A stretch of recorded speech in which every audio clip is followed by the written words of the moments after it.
बिस्मिल्लाहिर्रहमानिर्रहीम। जीअं त मुंहिंजो छोकिरो नाले एजाज़ अली वलद जीअंद ख़ान जेको मुंहिंजो 4 ॾींहं 5 ॾींहं खां वठी जेको मुसलसल नमूने सां शाहिन यूथ काउंसिल जो मेंबर आहे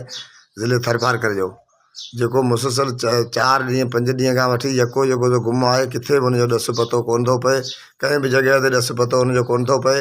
जीअं त उन जो मुंहिंजे छोकिरे मुंहिंजे रईस आरिफ़ ख़ान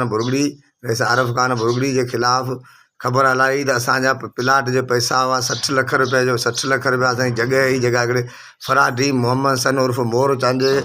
जे जबार चांजे नाले रजिस्ट्री मुंहिंजे सौट जबार चांजे नाले रजिस्ट्री, उहा जॻह प्लाट ख़रीद करे वरितल सॼा मुंहिंजा। पोइ बुरगड़ी आरिफ़ ख़ान वारनि हुन सां फ्रॉड बि कराराए ऐं मुंहिंजी जेका रजिस्ट्री जेका हुन मोहम्मद सन जंहिंते 52 FIR आहिनि, लॻभॻि 52 FIR आहिनि, 15 कापियूं FIR जो मोहम्मद सन जे मूं रूबरू बि आहिनि। त उन मुंहिंजे छोकिरे मुंहिंजे जॾहिं उहा ख़बर हलाई त बुरगड़ियुनि जे ख़िलाफ़ु जॾहिं मुंहिंजे छोकिरे ख़बर हलाई त हुननि हुनखे मौतमार धमकियूं, आरिफ़ ख़ान बुरगड़ी जे तरफ़ां मौतमार धमकियूं जॾहिं हुनखे आयूं, मुंहिंजे छोकिरे खे मौतमार जॾहिं धमकियूं आयूं मुंहिंजे छोकिरे खे, तॾहिं मुंहिंजे छोकिरे ॿुधायो त मूंखे मौतमार आरिफ़ ख़ान बुरगड़ी धमकियूं ॾिए थो, खणाए थींदो। उन ॾींहं खां वठी अॼु 4 ॾींहं थिया आहिनि। मुंहिंजो छोकिरो नाले एजाज़ अली जेको शाहिन यूथ काउंसिल जो थरपारकर ज़िले जो सदर आहे, उन खे जेको गुम कयो वियो आहे, उनखे का बि अॼु 4 ॾींहं थिया आहिनि, मूंखे का बि ख़बर कोन्हे, का बि किथे ख़बर कोन्हे। मुंहिंजी अपील जेका अर्ज़ु आहे DG रेंजर्स सिंध खे, आर्मी चीफ खे, IG सिंध खे,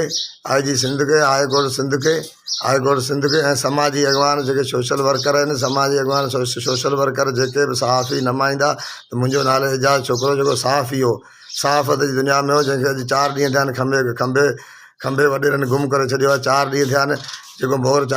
चांडे जी ऐं शकी हालत में, त गली में मोर चांडे घुमंदड़ उन शकी हालत मुताबिक़ जेको असां उनजा नाला बि थाणे ते ॾेई छॾिया आहिनि। पुलिस असांखे यकीन करे कराई आहे त जेको असीं हथु करे ॾींदासीं तोखे, महिरबानी करे मूंसां इंसाफ़ थियो वञे हलियो।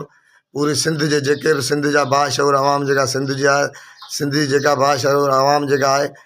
जेका बि आवाम आहे, जेके वॾा जेके सिंध जा माण्हू आहिनि, सिंध जा, उनखे मुंहिंजी अपील आहे त हिन मुंहिंजे छोकिरे एजाज़ सहाफ़ी जे आवाज़ खे अॻिते वधायो, मुंहिंजे वधंदे आवाज़ खे अॻिते वधाए मुंहिंजो छोकिरो मूंखे आज़ादु कराए ॾिनो वञे हिन धाड़ेलनि जे चंबनि खां ऐं वॾेरनि शाही जे जेके चमचे जे जेके चंबनि में हलियो वियो आहे, त मूंखे आज़ादु कराए ॾिनो वञे। महिरबानी।